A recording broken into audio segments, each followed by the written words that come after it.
কক্সবাজারের একটি পয়েন্ট, এটি লাবণী পয়েন্ট। 6 সেপ্টেম্বর সকাল ফজরের পর আমি হাঁটছি লাইভি আবদুল্লাহ, এবং সমুদ্রের নানা সময় নানা দৃশ্য। সকালে এক ধরনের, দুপুরে আরেক, তো রাতে এক ধরনের। তো এখানে সমুদ্রের সকালের যে দৃশ্য, ছবি, সুন্দর ছবি। এই যে একটা পরিবার যাচ্ছে, তারা মাদ্রাসায় পড়ে,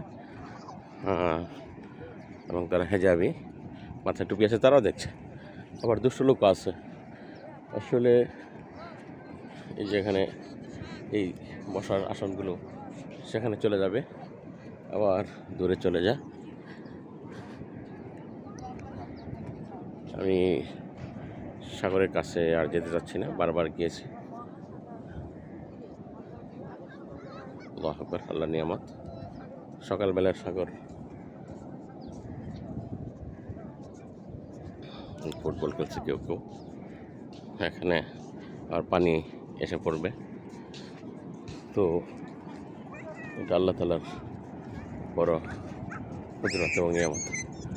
বাচ্চারা মায়ের সাথে এসেছে, তো আনন্দিত হবে, এবং পরিবার সহ আসলে ভালো, শিশুরাও এই আল্লাহর কুদরতটা দেখতে পারে।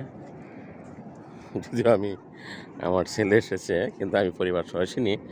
তাকে বলছি, গতকাল ফোন দিয়েছিলাম কক্সবাজার থেকে, তো সে এসেছে 2 বার। তো এই যে আরেকটি পরিবার যাচ্ছে, মাথায় টুপি আছে এবং তাদের হিজাব রেখেছে সুন্দর করে, শালীনভাবে। আল্লাহর কুদরত। এখানে কিছু শামুক দেখা যায়, এই শামুকের সৌন্দর্য। কিন্তু এত মানুষ যেখানে বেশি যায়, সেখানে শামুক কমে যায়, হয়তো শামুকরাও রাগ করে। তো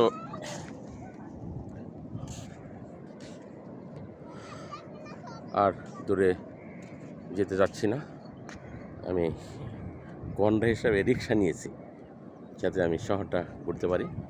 সাগর রাতেও দেখেছি, এখন এই মুহূর্তে সাগর আমার ঘোরার ইচ্ছা নাই।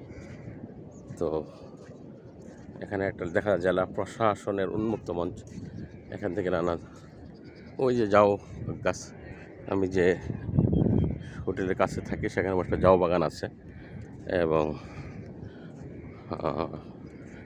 তথ্য অভিযোগ কেন্দ্র আছে, দেখা যায় ভালো। তবে আরও শালীনভাবে মানুষ ঘুরতে আসবে, এটা হলো ভালো, এবং শালীনভাবে থাকবে অনেক মানুষ। এখানে শালীন অশালীনের চেয়ে বড় কথা হলো আল্লাহর কুদরত দেখা।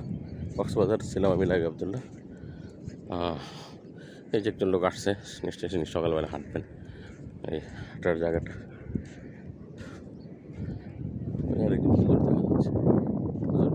আবার তুচ্ছতা তুলনা করি আমরা, মানে আলেম মাওলানা হুজুর শব্দটা বলে আবার অনেক সময় তাচ্ছিল্য করি আমরা। মুন্সি হুজুর না বলে তাচ্ছিল্য করে, অনেক জ্ঞানী মানুষ। তো মুন্সি এবং মোল্লা এগুলি খুব গুরুত্বপূর্ণ শব্দ, কিন্তু আমরা এগুলি অনেক সময় বোঝার চেষ্টা করি না। তো আমি চলে যাচ্ছি, সাগর থেকে গেছিলাম লাইভি আবদুল্লাহ।